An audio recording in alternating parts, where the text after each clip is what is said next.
Vivemos em uma era em que a sociedade se tornou uma engrenagem ruidosa, movida por cansaços invisíveis. Corpos andam, mentes obedecem e almas adormecem diante de uma estrutura que fabrica seres exaustos, moldados à imagem da repetição. A capa desta live, intitulada Fábrica de Idiotas, não é uma provocação gratuita, mas um espelho da condição humana contemporânea, uma multidão que pensa em série, age por reflexo e confunde o sentir com reações impostas. O sentir, ação do corpo noético, não se impõe, desperta-se quando retomamos a autoria da própria consciência. Esta live da Metacosmo nasce como um chamado. É o grito que ecoa entre as frestas da rotina automatizada, convidando cada ser humano a parar por um instante e questionar o que realmente está fazendo com sua própria vida. Reaja, não contra o outro, mas contra a máquina interior que o transformou em peça do sistema. A Metacosmo traz, mais uma vez, o propósito de despertar e expandir a consciência com o uso da inteligência natural e a capacidade de pensar além da caixa. Este não é um convite para mais uma teoria, mas para uma experiência viva, em que o pensamento deixa de ser apenas um instrumento e volta a ser um poder criador, alinhado ao sentir noético que integra corpo, psique e espírito. A fábrica de idiotas não está apenas nas escolas sem alma, nas empresas que trocam humanidade por produtividade ou nas telas que substituíram o olhar.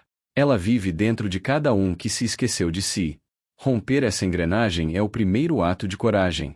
Porque pensar além da caixa não é luxo intelectual, é uma forma de sobrevivência espiritual. E é por isso que esta live não será um simples encontro. Será um despertar coletivo, uma fagulha acesa na mente dos que ousam reverter o processo. Porque o mundo está cheio de gente cansada, mas poucos percebem que o cansaço não vem do trabalho, vem da desconexão com o próprio propósito. O filme Tempos Modernos, lançado em 1936, é uma das mais profundas críticas já feitas à mecanização da vida. Escrito, dirigido e protagonizado por Charlie Chaplin, o longa revela a alma do homem esmagada pelas engrenagens do progresso. O operário Carlitos é tragado por uma fábrica impiedosa, metáfora perfeita da mente humana submetida ao ritmo incontrolável da máquina. Charles Spencer Chaplin nasceu em 1889, em Londres, e faleceu em 1977, na Suíça. Com um olhar de gênio e um silêncio que dizia mais do que 1000 palavras, Chaplin expôs o conflito entre o humano e o mecânico, entre a consciência e a engrenagem. Sua arte foi um grito de alerta que atravessou o tempo, antecipando a era em que vivemos hoje. A antiga fábrica de ferro e vapor deu lugar a uma fábrica invisível, luminosa e digital. Hoje, as máquinas não têm engrenagens de aço, mas códigos e algoritmos. As redes sociais, a inteligência artificial, o metaverso e os jogos digitais transformaram-se em novas esteiras de produção, não de bens, mas de comportamentos. Criaram uma hipnocracia, um regime do transe em que a mente se curva à tela e o olhar se perde no brilho frio das notificações. Vivemos sob uma tecnocracia que molda desejos, dita opiniões e programa emoções. As redes já não apenas conectam, elas comandam. Milhões de pessoas reagem a comandos invisíveis, como peças de um imenso sistema de repetição. Assim nascem as fábricas de idiotas, os NPCs e os zumbis digitais, seres exaustos que confundem estímulo com sentido e movimento com vida. O corpo físico se adapta, a mente obedece, mas o corpo noético, aquele que sente, cria e percebe o todo, permanece adormecido. A verdadeira escravidão moderna não é política nem econômica, é cognitiva. É a perda do poder de pensar por si mesmo, de sentir com consciência, de criar o próprio destino. Chaplin já nos advertia: a humanidade que se rende à máquina perde o riso, a alma e o propósito. Reagir, hoje, é romper com a programação. É olhar para a tela e lembrar que existe um mundo fora dela. É recuperar o poder criador, reconectar-se ao sentir e devolver à mente o comando da própria realidade. Porque, em meio a tanta tecnologia, a maior revolução ainda é ser plenamente humano. O livro Sociedade do Cansaço, publicado em 2010, foi escrito por Byung-Chul Han, filósofo e ensaísta nascido em 1959 na Coreia do Sul e radicado na Alemanha, onde também leciona filosofia e teoria da cultura. Sua obra tornou-se uma das mais impactantes reflexões sobre a era moderna, pois toca o núcleo daquilo que esta live, sociedade que produz mentes cansadas, busca revelar. A engrenagem social que fabrica seres exaustos e automatizados, aprisionados pela ilusão da liberdade e pela ditadura do desempenho. O primeiro ponto que se relaciona diretamente com o tema da live é a denúncia de que o homem moderno já não é explorado por um sistema de repressão, mas por ele mesmo. O indivíduo contemporâneo acredita ser livre, mas vive acorrentado à exigência constante de rendimento e superação. Trabalha, produz e se cobra em um ciclo sem fim, sem perceber que se transformou no seu próprio tirano, escravizado pela busca incessante de resultados e reconhecimento. O segundo aspecto é a falsa sensação de liberdade que sustenta o modelo social atual. Mostra que, ao contrário das antigas sociedades disciplinares que impunham limites, a sociedade contemporânea estimula o excesso. É o império do pode tudo, onde a cobrança nasce de dentro, e o esgotamento se torna uma marca invisível de sucesso. O ser humano, cansado de tentar ser tudo ao mesmo tempo, perde o contato com o próprio centro e mergulha em um vazio emocional e espiritual. Outro ponto de conexão com a fábrica de idiotas é o conceito de autoexploração. Ao transformar cada indivíduo em uma empresa de si mesmo, o sistema neoliberal construiu uma engrenagem perfeita. O explorado acredita ser empreendedor da própria vida. Sem tempo para o silêncio, para o sentir ou para a contemplação, ele confunde movimento com propósito, produtividade com valor e acaba drenado pela própria ambição. As redes sociais, a inteligência artificial, o metaverso e os jogos digitais ampliaram essa prisão invisível, criando uma verdadeira hipnocracia e tecnocracia global.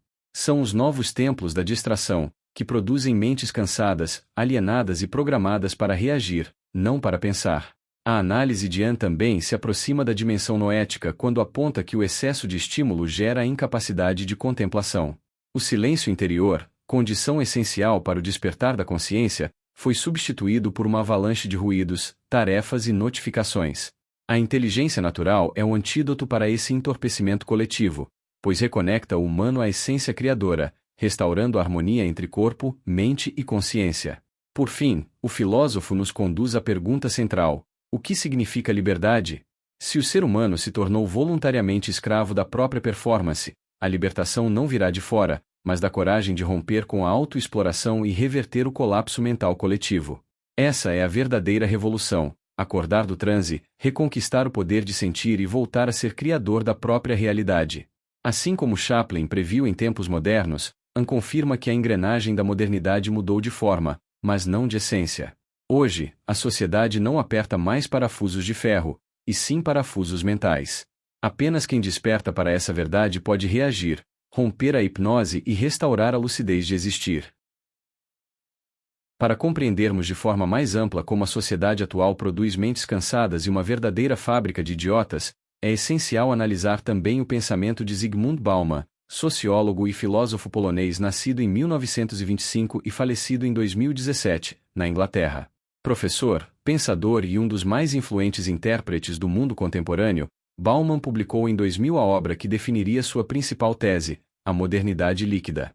Nela, ele descreve a transformação da sociedade sólida e estruturada do passado em uma sociedade fluida, instável e descartável, onde nada permanece, tudo escorre e o ser humano perde o chão da própria existência.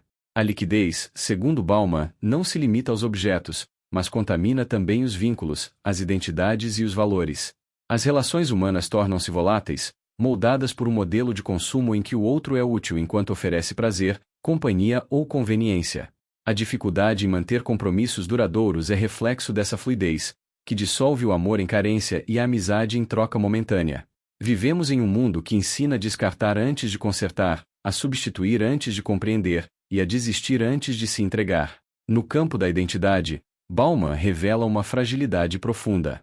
O indivíduo já não é definido por pertencimentos permanentes, como o trabalho ou a família, mas por papéis passageiros, perfis e imagens criadas para se adaptar às expectativas externas. A identidade se torna líquida, moldada pela opinião alheia e pela lógica das aparências. O ser humano, em vez de ser, passa a se editar, a se projetar e a se esconder atrás de telas que lhe prometem reconhecimento instantâneo. O consumo e a instantaneidade completam o ciclo da alienação. As redes sociais transformaram a vida em vitrine e o tempo em mercadoria. Tudo deve ser rápido, visível, compartilhável. Pessoas são tratadas como produtos que precisam manter relevância. O resultado é um vazio crescente, disfarçado de conexão. A sensação de pertencimento é superficial, e o diálogo real, que exige escuta e confronto de ideias, é substituído pelo eco das próprias opiniões dentro de bolhas digitais. Assim nascem os novos zumbis da era líquida, conectados o tempo todo, mas cada vez mais sozinhos. A incerteza é a marca desse novo mundo. Sem utopias sólidas, o futuro se torna nebuloso, o presente se torna urgência e a mente se torna cansaço. A ansiedade, a pressa e o medo do esquecimento corroem o equilíbrio emocional. A liberdade prometida pela liquidez se transforma em um labirinto de escolhas que aprisionam, e o indivíduo, incapaz de ancorar-se em algo duradouro, busca refúgio em estímulos cada vez mais imediatos. Bauman nos mostra que a modernidade líquida é a engrenagem perfeita da sociedade que produz mentes cansadas. Ao dissolver valores, compromissos e significados, criou um ser humano constantemente ativo, mas vazio de sentido. Uma criatura que confunde movimento com progresso, estímulo com felicidade e informação com sabedoria.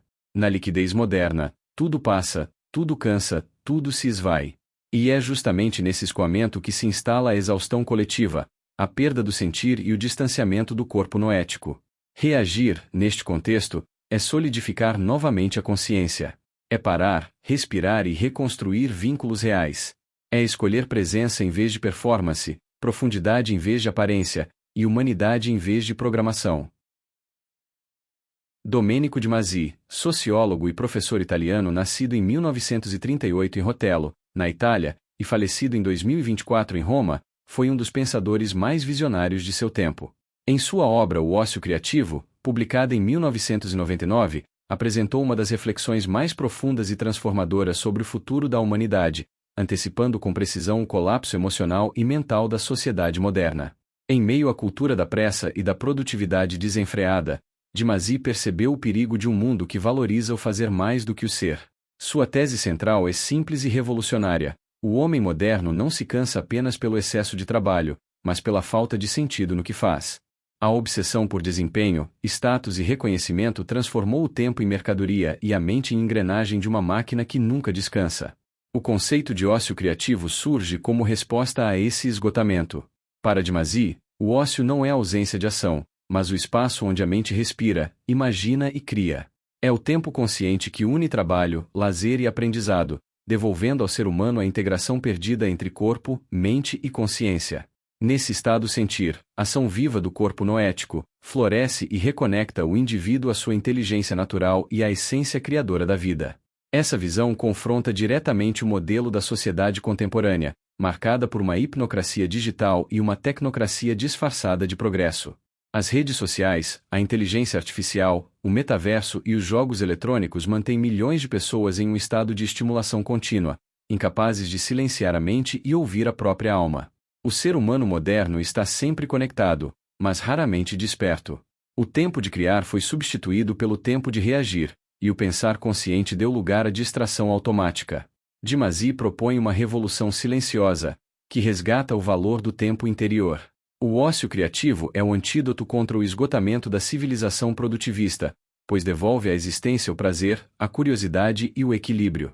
É no ócio criativo que o ser humano reencontra o poder de imaginar, de reinventar-se e de transformar o cansaço em consciência. Em uma época em que a pressa é confundida com propósito, Domenico de Masi nos lembra que o verdadeiro avanço não está na velocidade, mas na profundidade. O ócio criativo é a arte de viver com presença, de transformar o tempo em aliado e de devolver ao ser humano a coragem de sentir, pensar e criar com plenitude. Terence M. McKenna, filósofo, etnobotânico e conferencista norte-americano, nasceu em 1946 no Colorado, Estados Unidos, e faleceu em 2000 no Havaí. Em 1998, apresentou sua teoria da novidade, uma das formulações mais instigantes sobre a evolução da consciência e a complexidade do mundo. Nessa visão, o universo não se repete, mas se move em direção ao novo, criando continuamente níveis mais elevados de organização, informação e experiência. Para M. McKenna, a história humana é uma espiral ascendente de transformação e criatividade. Desde os primórdios, o ser humano tem expandido sua capacidade de compreender, sentir e interagir com o todo. No entanto, essa aceleração da complexidade trouxe também uma sobrecarga mental. A velocidade das mudanças e a densidade das informações fizeram com que a consciência passasse a viver em permanente estado de tensão e dispersão. M. McKenna acreditava que o destino da humanidade seria atingir um ponto de convergência, no qual a expansão da consciência tornaria obsoletas as estruturas lineares do tempo e da razão. Esse salto evolutivo, porém, só seria possível se o homem aprendesse a integrar a sabedoria interior ao avanço externo. Sem a lucidez do sentir, ação do corpo noético, a aceleração se transforma em caos. A energia criadora, quando não guiada pela consciência, converte-se em ansiedade, desorientação e cansaço. Sua mensagem é filosófica e espiritual ao mesmo tempo. O ser humano encontra-se diante de uma encruzilhada entre evolução e colapso. A complexidade crescente do mundo pede uma nova forma de percepção, mais ampla, sensível e equilibrada. O pensamento, sem contemplação, perde o rumo. É necessário desacelerar internamente para compreender a aceleração do mundo externo. M. Sekena via o futuro como um ponto de transição entre o caos e a criação. O mundo digital tornou-se o reflexo desse processo, um espelho da mente humana, capaz de criar beleza e destruição na mesma intensidade. Quando a consciência desperta, a tecnologia se torna extensão da mente criadora. Quando adormece, torna-se prisão.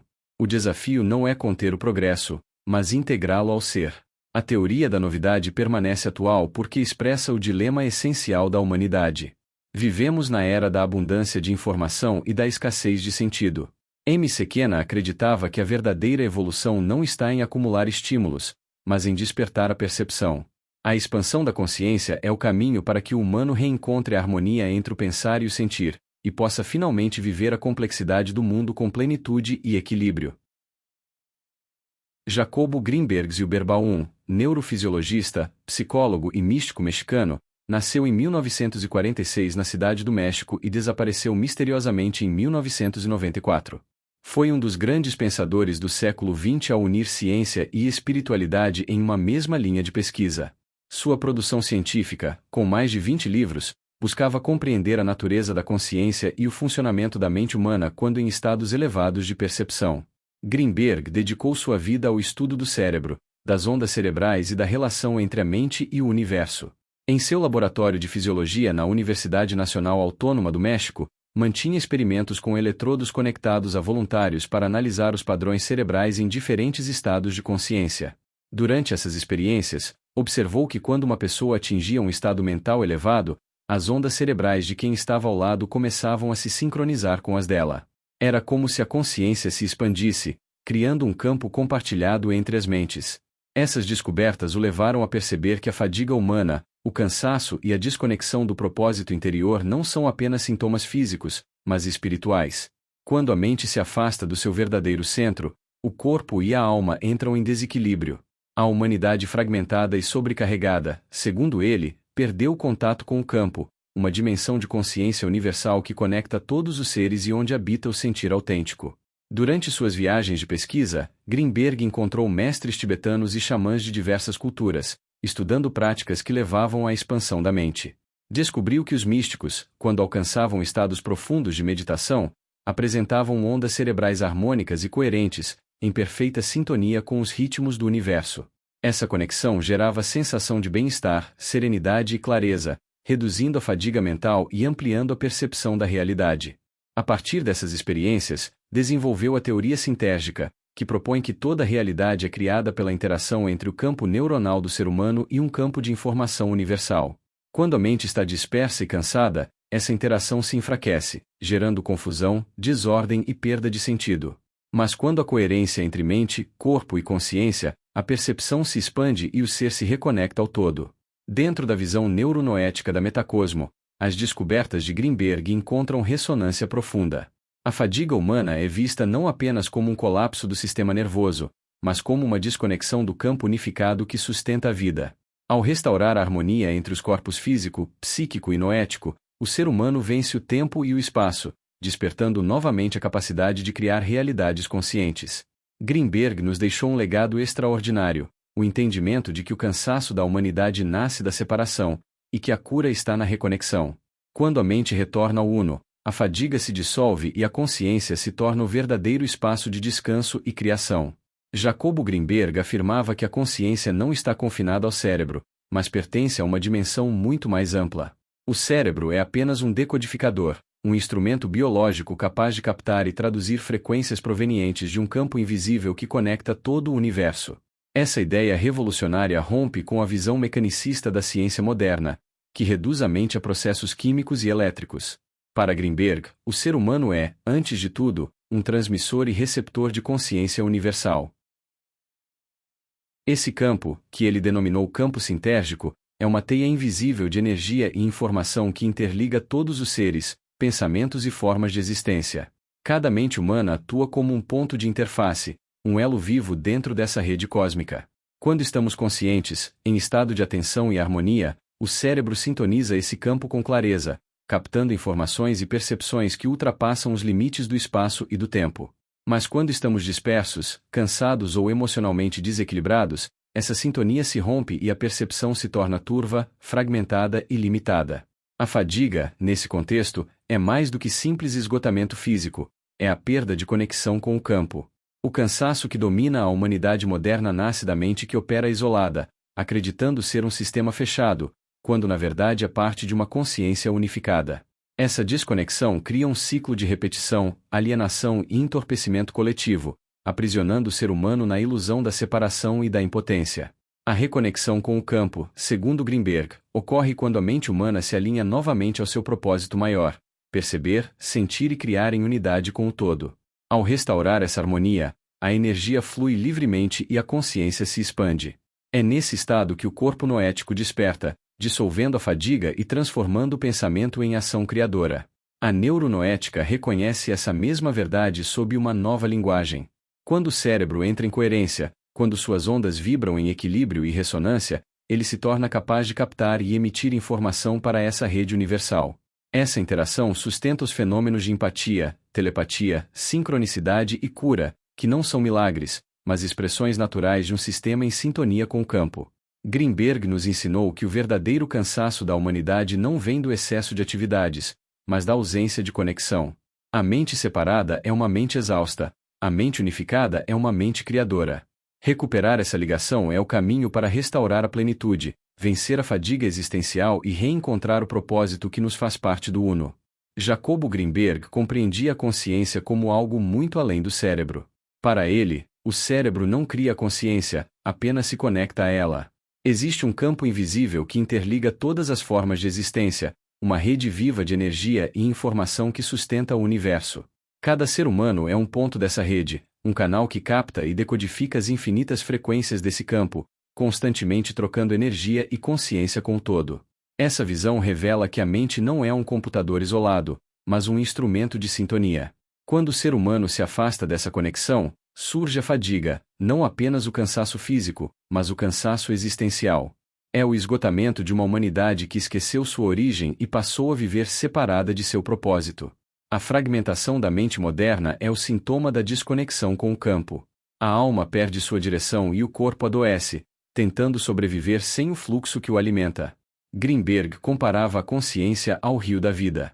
Quando o fluxo corre livre, o ser humano sente-se pleno, criador e integrado. Mas quando surgem as barreiras da ignorância, da pressa e da desconexão, o rio se interrompe e a corrente vital enfraquece. A fadiga, portanto, é a água represada da consciência.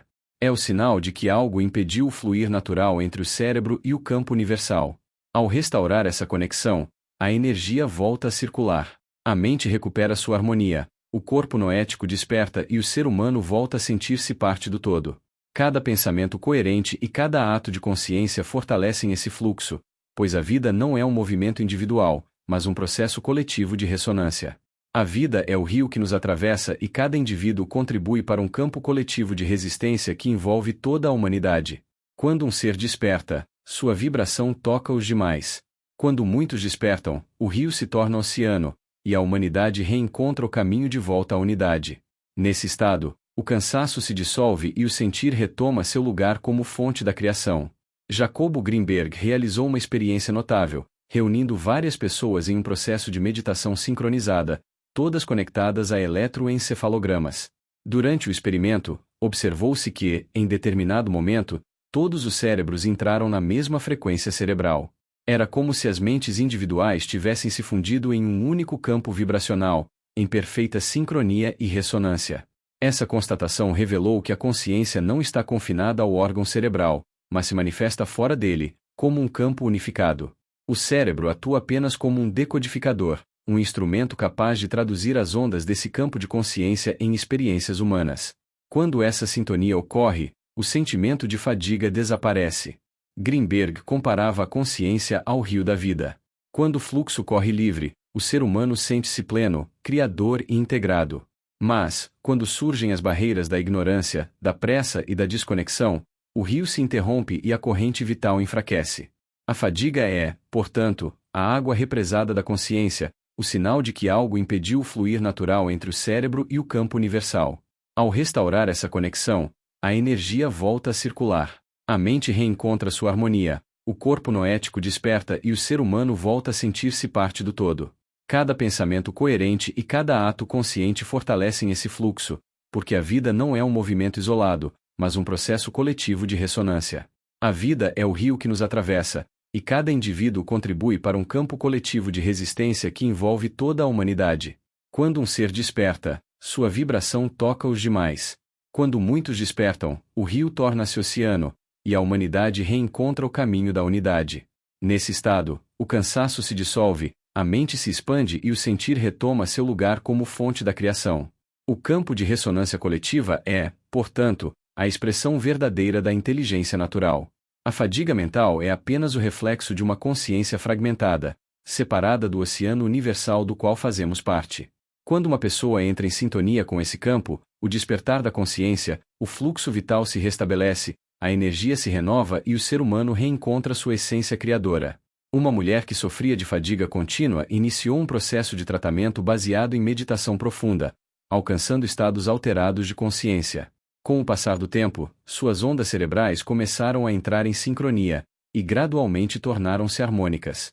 Certa vez, tomada pela emoção, ela chorou ao perceber que voltará a sentir a vida. Foi nesse instante que um novo sentido começou a emergir dentro dela, uma lógica interior que conectava razão e emoção, corpo e alma. Aos poucos, redescobriu sua capacidade de intuir, algo que havia perdido durante os longos anos dominados pela fadiga crônica. Nesse reencontro com o sentir, ela renasceu para a experiência plena da existência. Na teoria sintérgica de Jacobo Grinberg, todos nós vivemos múltiplas experiências simultaneamente. Quando nossa consciência está densa e separada do universo, percebemos o tempo e o espaço como realidades distintas. Contudo, quando alcançamos um estado de consciência elevado, essas dimensões se dissolvem. Em estados de consciência expandida, as leis conhecidas da física e da mente se transformam, e o espaço parece se expandir infinitamente. Grinberg realizou experimentos com plantas sagradas como o peiote, a ayahuasca e os cogumelos psilocíbicos. Sob seus efeitos, ele ampliou a percepção e compreendeu que a fadiga humana surge quando nadamos contra a corrente do rio da vida. No estado expandido, essa corrente não oferece resistência, ela se torna o próprio fluxo natural da existência. Mas por que perdemos a consciência desses estados mentais naturais? Grinberg descobriu que o cérebro possui a capacidade inata de se conectar a esse campo unificado, o campo sintérgico, e que essa conexão pode eliminar naturalmente a fadiga. No entanto, somos continuamente interrompidos por aquilo que ele chamava de ruído sintérgico, uma interferência criada por uma sociedade que prioriza a fragmentação da vida e a competição em detrimento da cooperação. Cada vez que nos afastamos da unidade do todo, criamos fissuras na mente e no corpo. E é nesse afastamento que nascem a fadiga, a ansiedade, a depressão e tantas outras doenças psicossomáticas que nos impedem de viver em harmonia com o fluxo da vida. Em uma conversa entre Jacobo Grinberg e um físico quântico, Jacobo perguntou: se de fato a consciência influencia a matéria em que vivemos, isso significa que cada pensamento nosso também interfere no campo? O físico respondeu: sim. Cada pensamento, emoção ou intenção gera uma modificação no campo quântico. Isso mostra que o ser humano não é uma vítima passiva dentro da biologia, mas um movimento ativo na construção da realidade.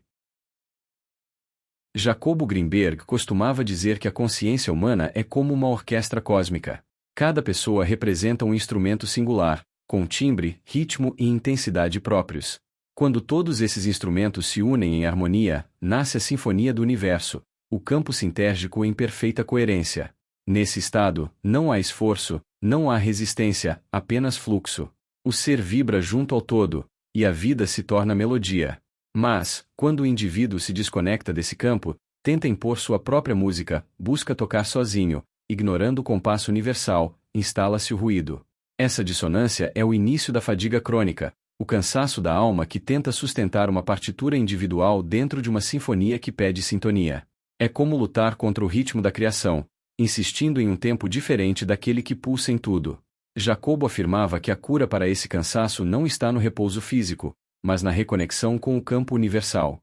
Quando o ser volta a perceber que é parte do grande concerto da existência, a energia retorna naturalmente. O corpo se torna leve, o pensamento se expande, e o coração volta a vibrar em uníssono com o todo. Essa é a verdadeira música da consciência desperta. Jacobo propõe que, em cada despertar do dia, é preciso sincronizar-se novamente com a música universal. Esse é o momento em que o ser deve reconectar-se com a frequência sintérgica natural e recordar que é a expressão de uma consciência cósmica infinita, que se manifesta para conhecer a si mesma por meio de cada experiência humana. Quando essa lembrança acontece, o metabolismo energético se transforma completamente. O corpo passa a operar em outro nível de coerência, a mente desacelera, e o campo de consciência se expande. Para alcançar esse estado, Jacobo indicava a prática do neurofeedback, uma técnica que surgiu da observação científica das ondas cerebrais e de como elas influenciam o comportamento e a percepção. Originalmente desenvolvida nos anos 1960, o neurofeedback foi criado para permitir que o cérebro aprenda a autorregular-se. Através de sensores conectados à cabeça, é possível visualizar em tempo real as frequências cerebrais e treiná-las para alcançar estados de calma, atenção ou expansão de consciência. No passado, essa prática já existia de forma intuitiva em tradições antigas. Monges, xamãs e sábios entravam em estados mentais semelhantes ao que hoje chamamos de coerência cerebral. O neurofeedback é, portanto, a versão tecnológica moderna de um antigo conhecimento humano, a capacidade de afinar o próprio instrumento para vibrar novamente com a orquestra cósmica. O termo neurofeedback foi criado por Joe Kamiya, psicólogo e pesquisador norte-americano nascido em 1925, na cidade de Hanford, Califórnia, e falecido em 2021. Ele foi o primeiro a demonstrar, na década de 1960, que os seres humanos podiam aprender a controlar conscientemente suas próprias ondas cerebrais. A palavra vem da junção de neuro, que significa nervo ou relativo ao sistema nervoso, e feedback, que quer dizer retroalimentação ou retorno de informação. Assim, neurofeedback significa literalmente retroalimentação do sistema nervoso. Na prática, o neurofeedback é um treinamento cerebral que permite ao indivíduo observar em tempo real a atividade elétrica de seu cérebro e, com isso, aprender a modificá-la. Durante o processo, sensores são colocados no couro cabeludo e conectados a um computador que traduz as ondas cerebrais em sinais visuais ou sonoros. Quando o cérebro atinge a frequência desejada, por exemplo, um estado de relaxamento, foco ou expansão de consciência, o sistema envia um estímulo positivo, como uma imagem clara ou um som agradável. Com o tempo, o cérebro aprende a repetir esse padrão por si mesmo, fortalecendo as conexões neurais associadas a estados mentais mais equilibrados. É como afinar um instrumento musical até que toque em perfeita harmonia. Joe Kamiya abriu caminho para outros pesquisadores, como Belr Sterman, também norte-americano, nascido em 1938 em Cleveland, que aplicou o neurofeedback em pilotos da NASA para reduzir fadiga e melhorar desempenho. Desde então, a técnica tem sido usada para tratar ansiedade, insônia, déficit de atenção, depressão e para expandir estados de consciência, tornando-se uma das pontes entre a neurociência moderna e o autoconhecimento profundo. O neurofeedback atua diretamente sobre o sistema nervoso autônomo, que é composto por dois polos complementares, o sistema simpático e o sistema parasimpático. O simpático é responsável pela ativação, prepara o corpo para a ação, o combate, a defesa e o desempenho. Já o parasimpático é o sistema do repouso e da regeneração, desacelera, cura, reequilibra e restaura. O equilíbrio entre ambos define a qualidade da vida mental, emocional e física. Quando o cérebro é constantemente estimulado por estresse, excesso de informação, medo, competitividade e ruído emocional, como ocorre em uma sociedade que produz mentes cansadas, o sistema simpático permanece ativado de forma contínua. Isso mantém o corpo em estado de alerta permanente, drenando energia, acelerando o metabolismo e esgotando as reservas vitais. É o terreno fértil da fadiga crônica. Nessa condição, o ser humano vive como se estivesse sempre em guerra, incapaz de relaxar, criar ou contemplar. O neurofeedback, ao reeducar o cérebro, devolve a harmonia entre os dois polos do sistema nervoso. Ele ensina o corpo a reconhecer seus próprios sinais de estresse e a acionar o parasimpático com naturalidade. Essa autorregulação restaura o fluxo energético, desacelera os pensamentos e desperta uma nova percepção do eu.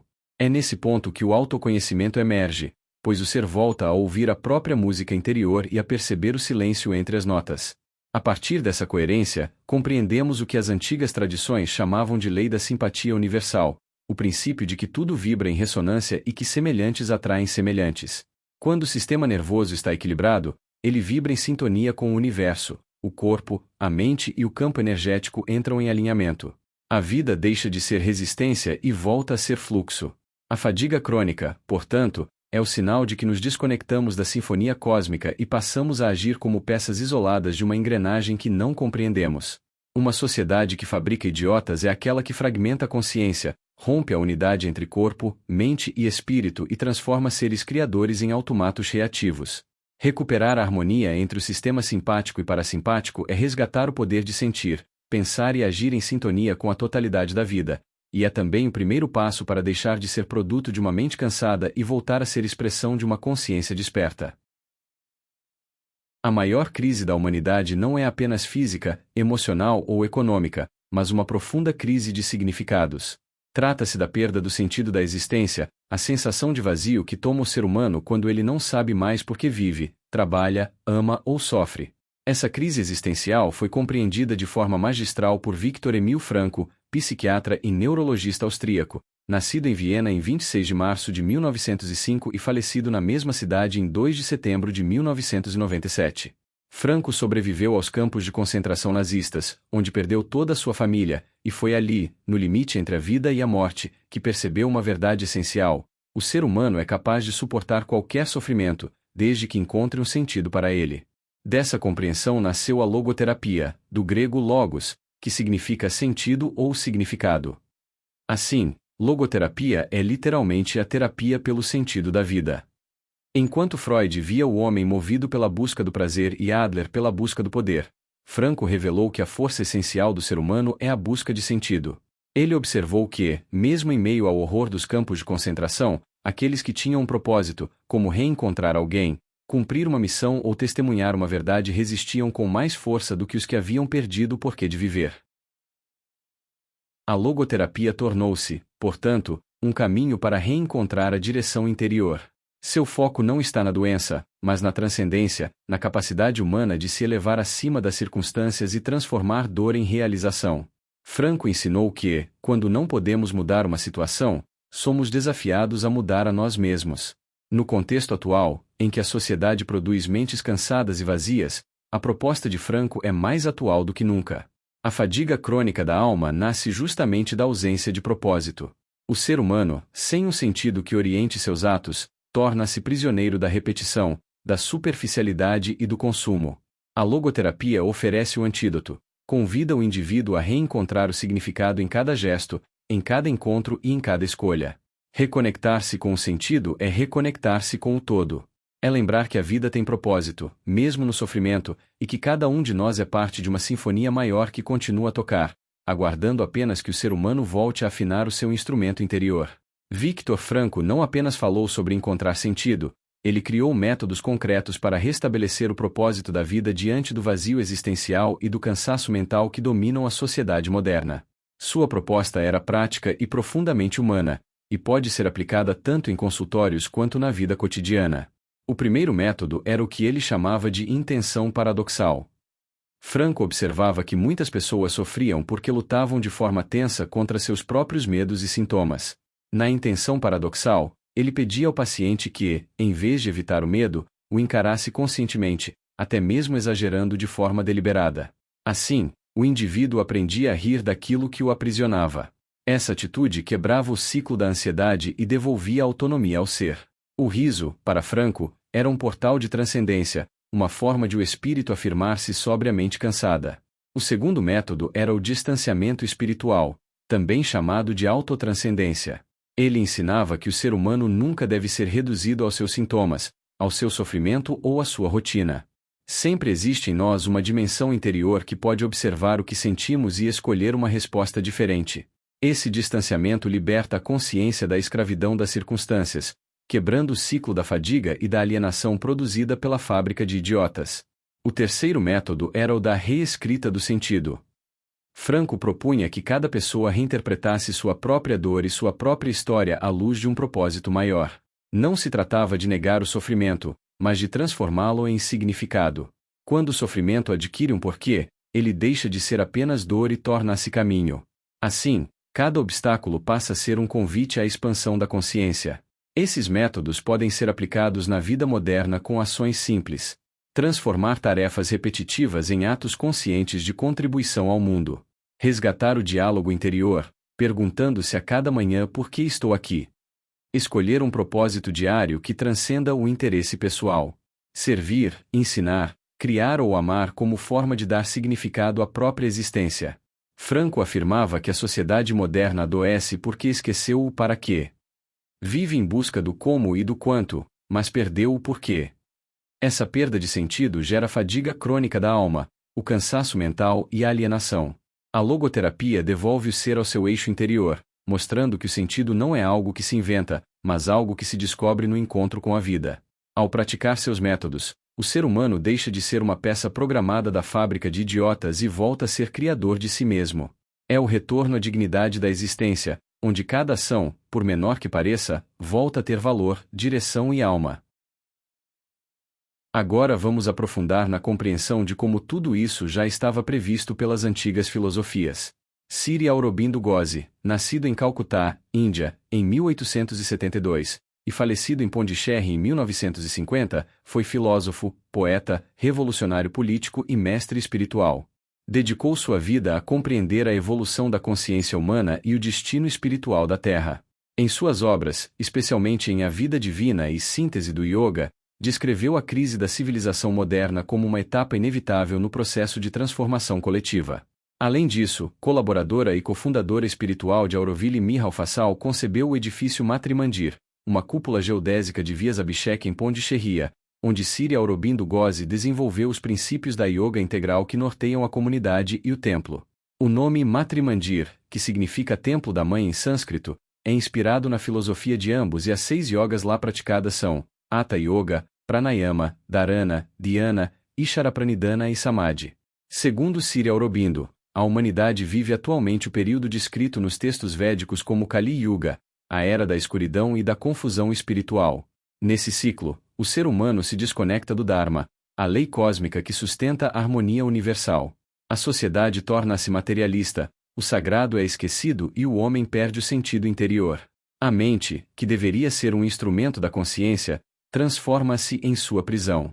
Essa visão corresponde ao que hoje chamamos de sociedade que produz mentes cansadas, uma verdadeira fábrica de idiotas. Aurobindo alertava que a mecanização da vida e o domínio da razão sem alma levariam o homem ao vazio existencial. Para ele, a fadiga coletiva e o colapso emocional da humanidade são sintomas de um esgotamento evolutivo. A mente chegou ao seu limite e precisa abrir-se a uma nova dimensão de consciência. Sri Aurobindo interpretava o caos não como destruição, mas como purificação. Toda era de decadência, dizia ele, prepara o nascimento de uma nova ordem espiritual. Assim como o fogo consome o que é impuro, o caos social consome as estruturas ultrapassadas da mente. Após o Kali Yuga, virá o surgimento de uma nova era, em que o ser humano despertará para sua natureza divina e viverá em sintonia com o todo. Dentro dessa perspectiva, a sociedade atual, marcada pela fadiga crônica e pela exaustão mental, representa o ápice do ciclo escuro descrito pelas tradições hinduístas. A perda de sentido, o vazio e o automatismo são o último estágio antes da aurora. Para Sri Aurobindo, o sofrimento coletivo é um impulso que conduzirá o homem a transcender o ego e reconhecer-se como expressão viva da consciência cósmica. Assim, a verdadeira crise que vivemos é espiritual. O que chamamos de fábrica de idiotas é apenas o reflexo de uma humanidade que esqueceu seu propósito divino.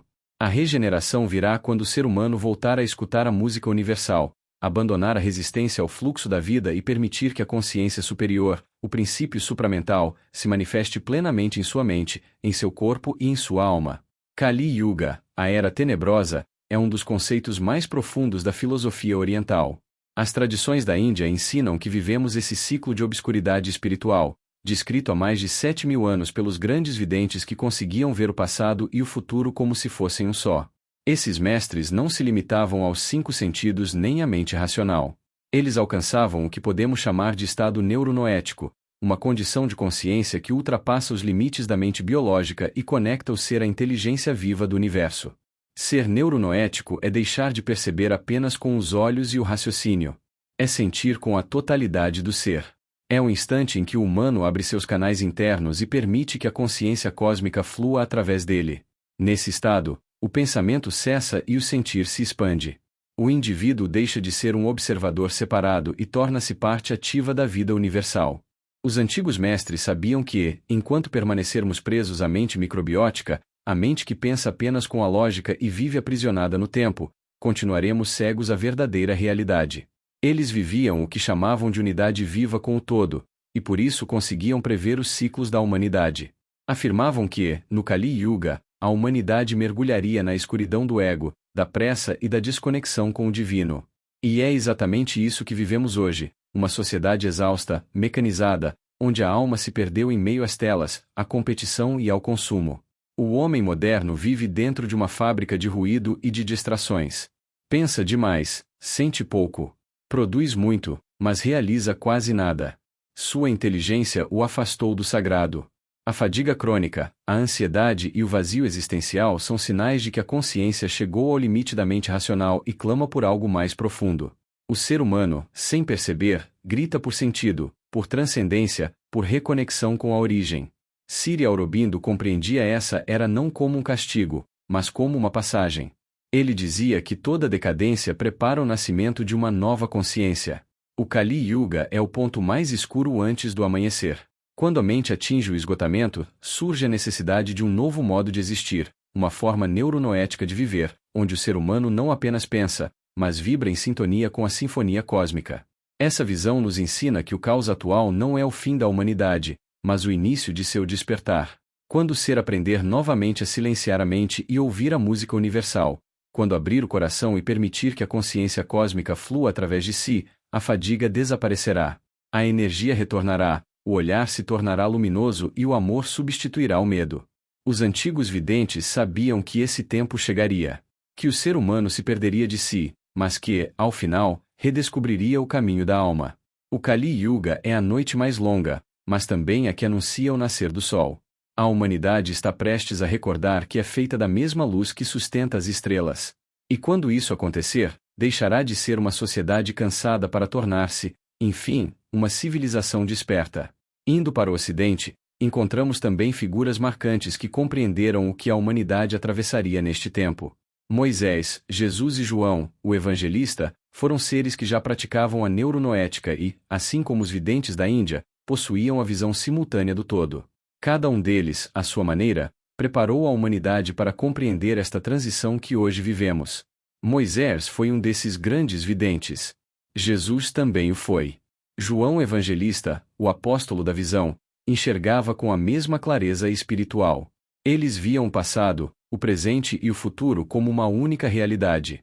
O que para nós é sucessão de tempo e distância de espaço, para eles era simultaneidade. Nós, presos à percepção sensorial, experimentamos o tempo em partes, ontem, hoje e amanhã. Para os videntes, essa divisão não existe. Eles vivem fora da duração. Sucessividade é produto da inteligência e dos sentidos.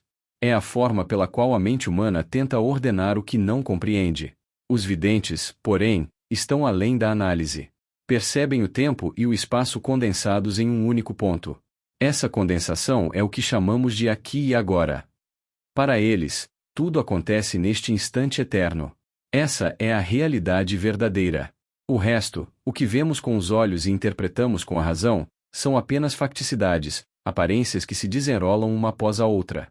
Deus, segundo essa compreensão, não conhece o passado nem o futuro, porque ambos são ilusões criadas pelos nossos sentidos.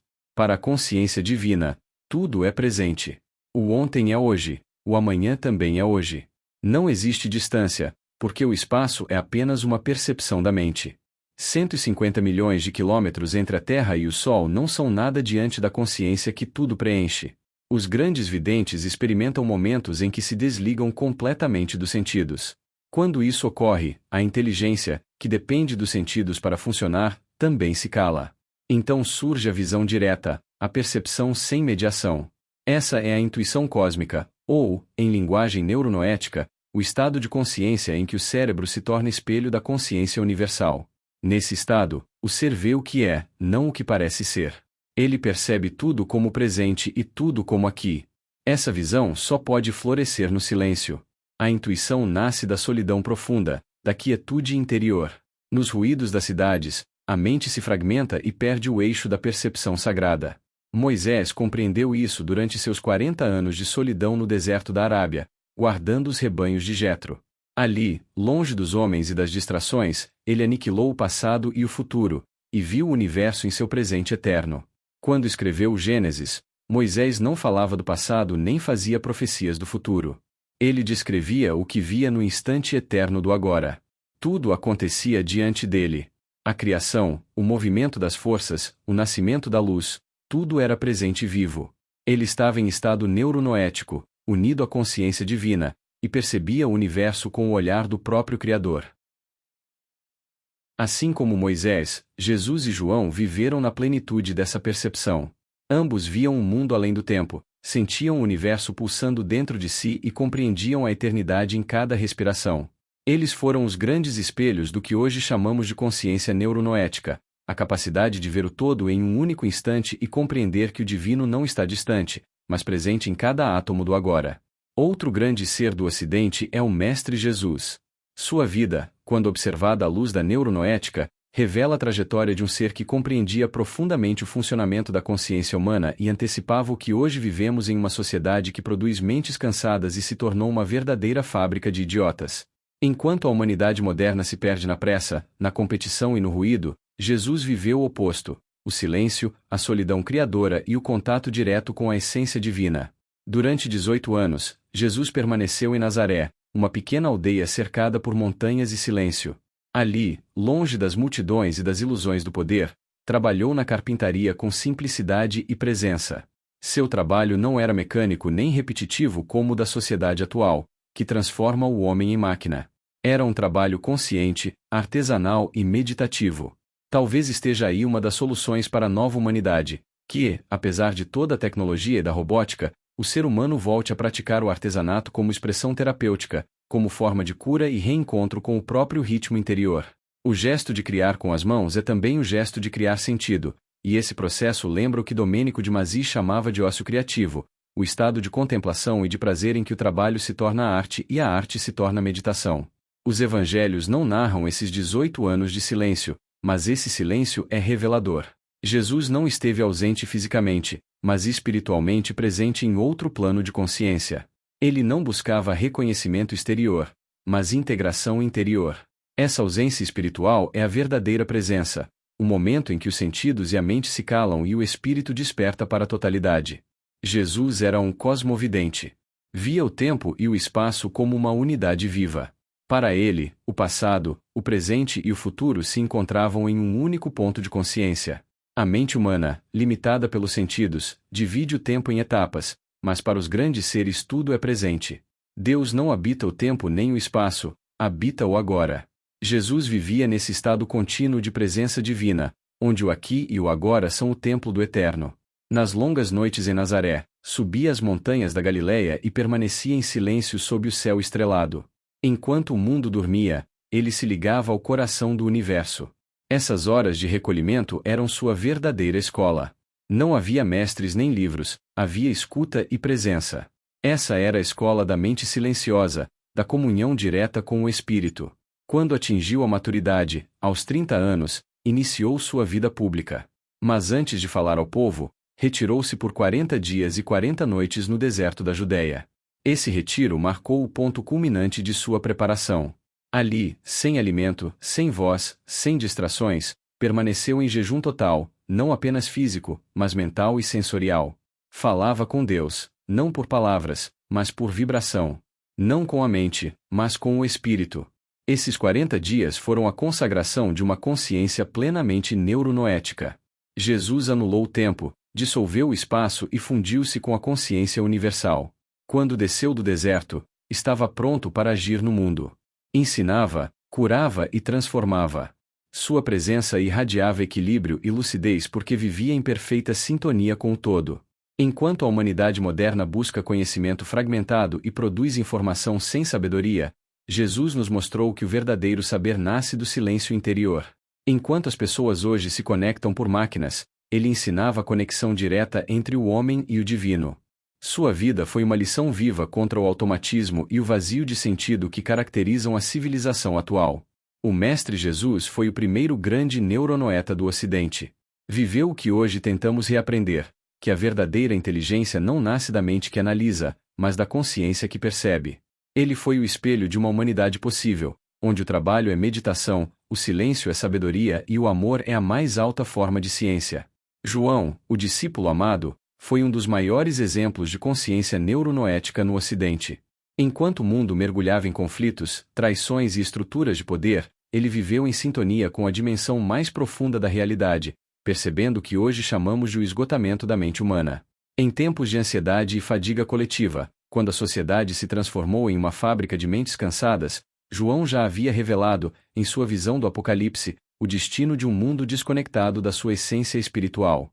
Na Santa Ceia, João foi o único entre os discípulos que compreendeu o segredo da traição de Judas. Ele sabia que a traição aconteceria, mas permaneceu em silêncio, pois entendia que existia um propósito divino além da lógica humana. Enquanto Pedro, impetuoso e emocional, queria saber quem era o traidor, João permaneceu sereno, porque vivia em outro nível de consciência. Essa serenidade, essa capacidade de compreender o mistério sem tentar controlá-lo, é a marca de uma mente neuronoética, uma mente que já transcendeu o medo e a necessidade de reagir. João acompanhou Jesus até o Calvário. Foi o único discípulo homem presente na crucificação. Todos os outros fugiram. Ele não lutou contra o inevitável, não tentou deter o fluxo dos acontecimentos, apenas observou em silêncio. Essa entrega confiante ao movimento da vida mostra o grau de lucidez e desapego que ele havia alcançado.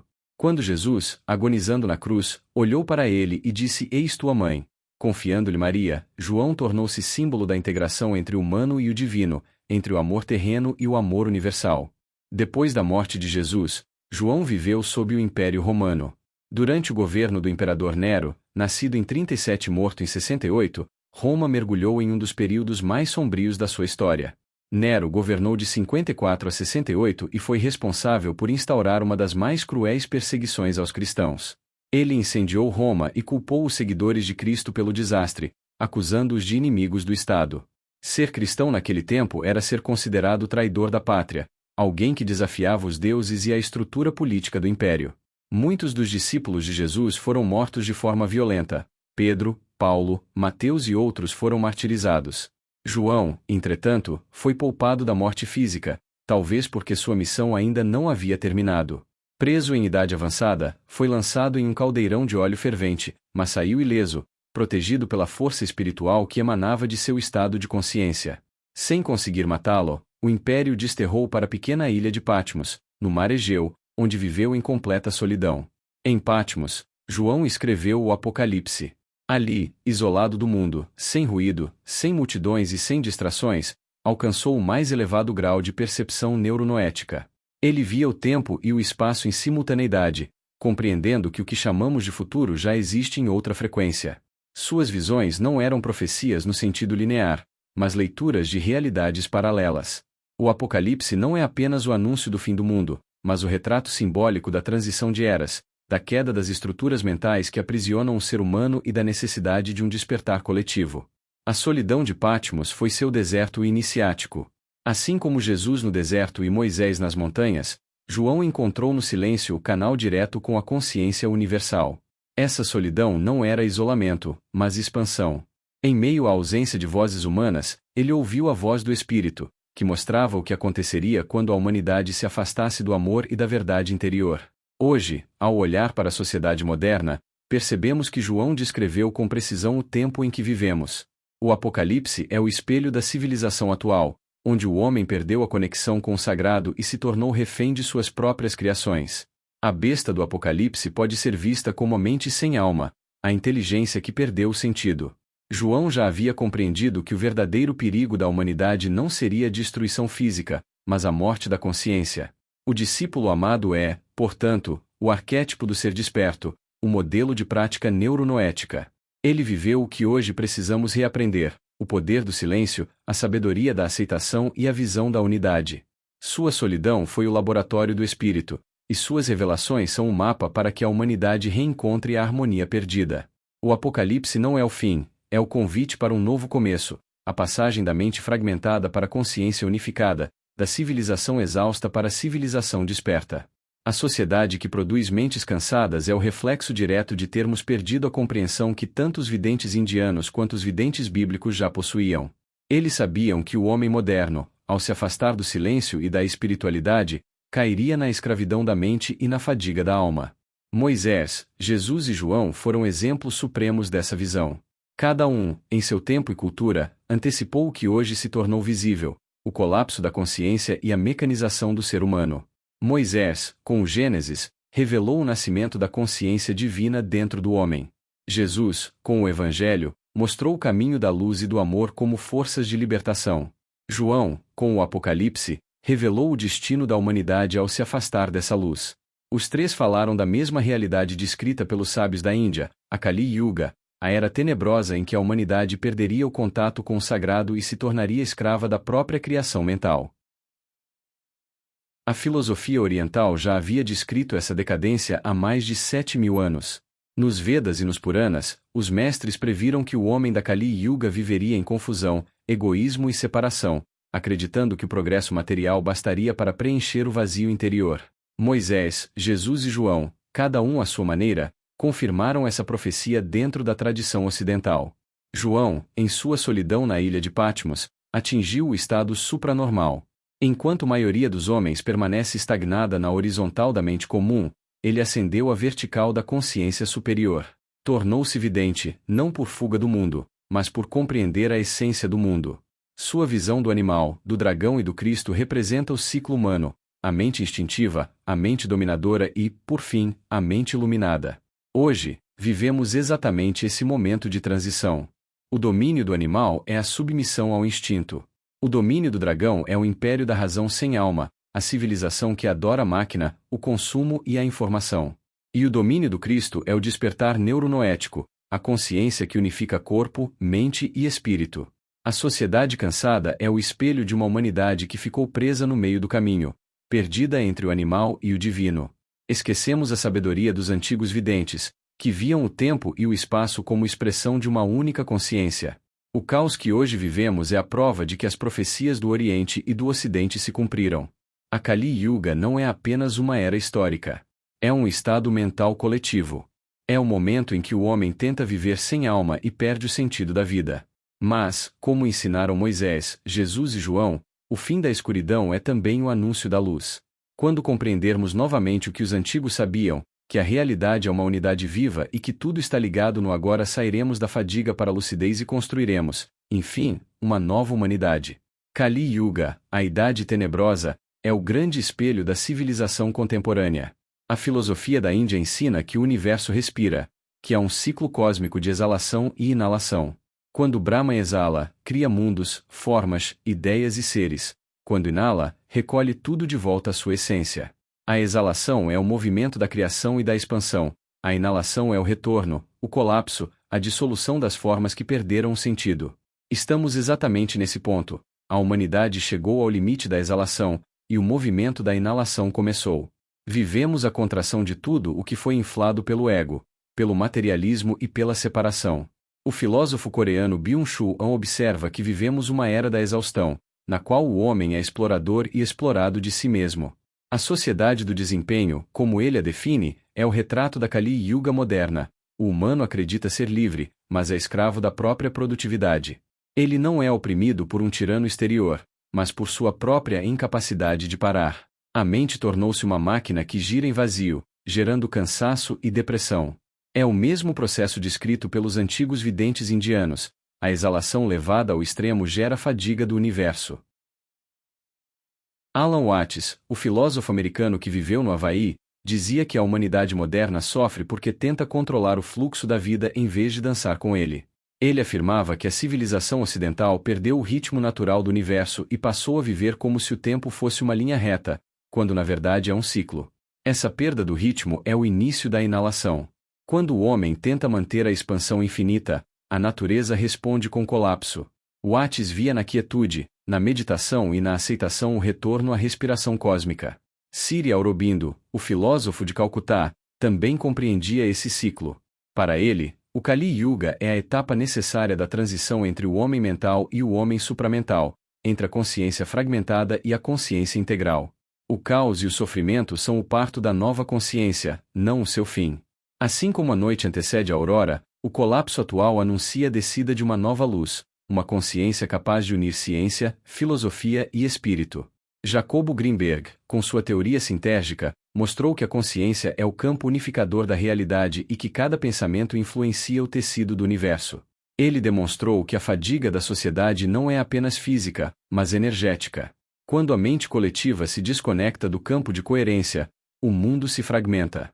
O que vemos hoje é exatamente isso, uma humanidade que se separou da sinfonia cósmica e tenta tocar uma música individual, gerando ruído, conflito e doença. Viktor Frankl, em sua visão existencial, completou essa compreensão mostrando que a raiz da crise humana é a perda de sentido. A sociedade cansada é o resultado de uma vida sem propósito, de um mundo que substituiu o significado pela eficiência. Ele afirmava que o homem é capaz de suportar qualquer sofrimento, desde que encontre um porquê. O problema da era moderna é que ela multiplicou os como, mas esqueceu os porquês. Byung-Chul Han, Alan Watts, Jacobo Greenberg, Viktor Frankl e Sri Aurobindo, cada um em seu tempo e linguagem, disseram o mesmo que os antigos sábios da Índia e os videntes do Ocidente. A humanidade entrou na fase da inalação, no recolhimento do espírito. O excesso de ação, de informação e de ruído é o sinal de uma respiração que se esgota. O mundo está se contraindo para que o homem volte a escutar o silêncio. Essa era da exaustão é o momento de retorno. É quando a humanidade precisa parar, respirar e lembrar que o universo também descansa. O Kali Yuga não é o fim, é o intervalo entre o último fôlego da criação e o primeiro sopro de uma nova consciência. O cansaço da civilização é, na verdade, o prelúdio da transmutação. Quando compreendermos o que todos esses sábios apontaram, a vida pulsa em ciclos e que o sentido está na harmonia entre expansão e recolhimento, a inalação deixará de ser destruição e se tornará purificação. Então, o homem voltará a respirar com o universo e o cansaço dará lugar à lucidez. Nós podíamos comparar a exalação com a diástole e a inalação com a sístole. Todo mundo sabe o que é diástole do nosso coração, quando o coração joga o sangue para fora e para dentro das veias. O sangue oxigenado é vermelho e cheio de vida. Isto é diástole. E a sístole é quando o coração recolhe outra vez o sangue. Mas quando o sangue volta para o coração ele não é mais vermelho, é azul. Por quê? Porque está cheio de dióxido de carbono. E dióxido de carbono é veneno. Quando morremos sufocados, como um enforcado que morre pela falta de ar, a morte não ocorre pela corda, mas porque o corpo deixa de receber oxigênio e produz apenas carbono. Se suspendêssemos nossa respiração por 5 minutos, morreríamos pelo mesmo motivo: a ausência do oxigênio vital e acúmulo do carbono mortífero. O sangue arterial é a exalação de Brahma, a vida que circula livre e saudável. O sangue venoso é a inalação, o recolhimento, o envenenamento da consciência. A filosofia oriental sabia que o universo inteiro funciona como o corpo humano. Tudo vive em sístole e diástole, em contração e expansão, em inspiração e expiração. Quando o fluxo se interrompe, a vida sufoca. Hoje, a humanidade vive a sua grande inalação, a fase em que o coração cósmico recolhe o que já não pulsa com o amor. É a inalação de Brahma, a Kali Yuga, o tempo em que o sangue da consciência se torna venoso, pesado e escuro. A sociedade que produz mentes cansadas e fábricas de idiotas é o corpo espiritual da Terra intoxicado pelo próprio dióxido mental. Cada pensamento desconectado da consciência maior é uma molécula de carbono no sangue do mundo. As cidades se tornaram pulmões congestionados, onde não há mais respiração natural, apenas respiração mecânica. A alma humana deixou de inspirar o ar vital do espírito e vive cercada por suas próprias toxinas emocionais. O enforcamento é o símbolo mais trágico desta era. O homem moderno não é pendurado por outro, mas por si mesmo. A corda que o aperta é feita de medo, ansiedade, ambição e vazio. Ele se ergue por suas próprias mãos, tentando respirar o impossível, o ar denso de uma civilização sem alma. E quanto mais tenta escapar, mais aperta o nó.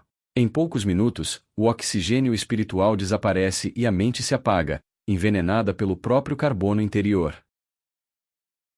Assim, o auto-aniquilamento não é apenas um ato individual, é o reflexo de um sufocamento coletivo. A humanidade se enforca simbolicamente todos os dias quando troca o silêncio pelo ruído, o amor pela pressa, o descanso pela produtividade e o ser pelo parecer. É o corpo universal agonizando por falta de respiração consciente. Mas o universo continua a pulsar. A diástole virá outra vez, trazendo o sopro de Brahma, o sangue vermelho da nova consciência. Quando o homem voltar a respirar em sintonia com o cosmos, o ar vital percorrerá novamente as artérias do mundo.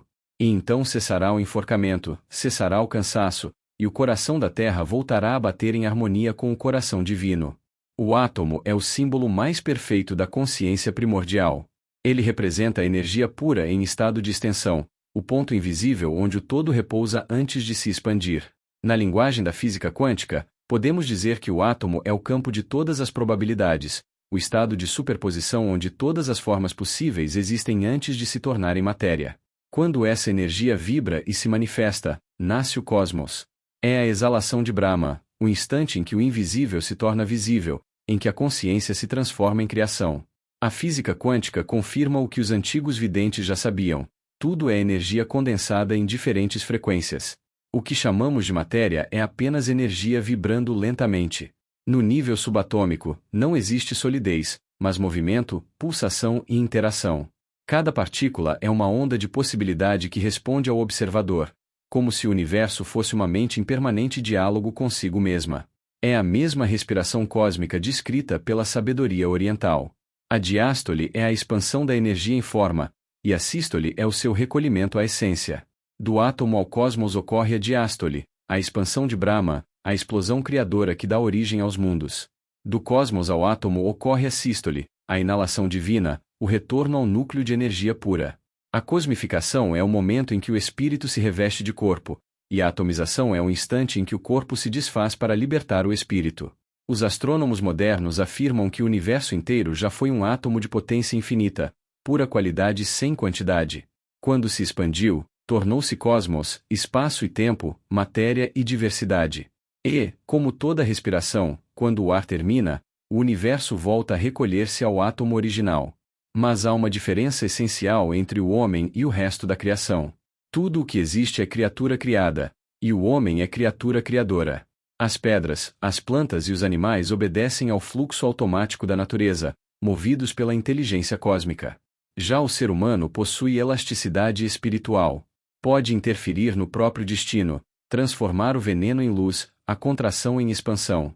Ele é o único capaz de escolher entre a sintonia com a diástole, a criação, ou com a sístole, a destruição. A física quântica demonstra essa mesma liberdade no campo das partículas. Nada é fixo até que seja observado, nada é determinado antes da consciência agir. Assim também é o homem, coautor da realidade.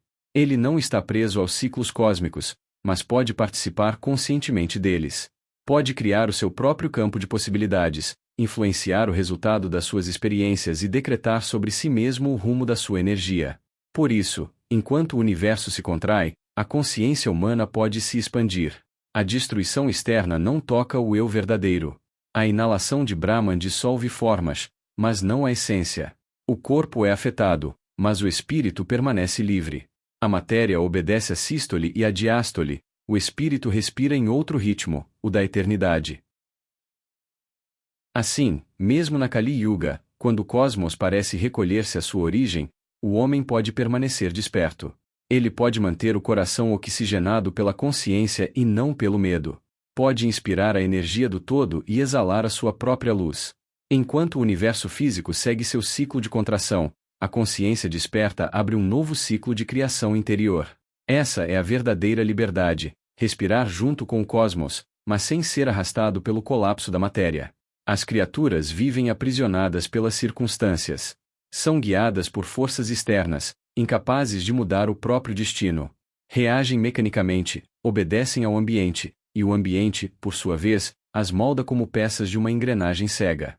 É assim que nasce a sociedade que produz mentes cansadas e constrói a fábrica de idiotas, um sistema onde quase ninguém pensa por si, porque todos estão condicionados a repetir, obedecer e consumir. Mas o ser humano possui algo que o diferencia de todas as outras criaturas: o livre-arbítrio, o eu consciente, a substância divina que habita em cada um. Essa centelha interior é o que nos torna autocausantes. Enquanto as criaturas são alocausadas, determinadas pelo que vem de fora, nós podemos criar a causa dentro de nós. Podemos decidir o que ser, o que sentir e o que construir. Temos o poder de decretar nosso destino, mesmo em meio ao caos. A sociedade moderna, no entanto, tenta sufocar esse poder. Ensina o homem a culpar as circunstâncias, a responsabilizar o governo, a economia, o sistema, os outros. Com isso, o indivíduo abdica de sua liberdade interior e se transforma em máquina. O livre-arbítrio é trocado por condicionamento, e a mente livre se transforma em mente cansada. A fábrica de idiotas não é uma metáfora, é uma realidade. São as escolas que ensinam sem despertar, os trabalhos que escravizam sem propósito, as redes que distraem sem nutrir a alma. Mesmo assim, nenhuma circunstância, por mais sombria que seja, tem poder de anular a liberdade interior. O ser humano pode ser bom entre os maus, pode ser luz no meio das trevas, pode reagir quando tudo ao redor manda calar. É essa capacidade que diferencia o Criador do criado. Judas viveu 3 anos na presença de Jesus, cercado de luz, e escolheu trair. Paulo viveu nas trevas da intolerância e escolheu o amor. Essas histórias revelam que não é o ambiente que forma o homem, é o que o homem faz com o ambiente. Reagir à sociedade que produz mentes cansadas é resgatar essa força interior.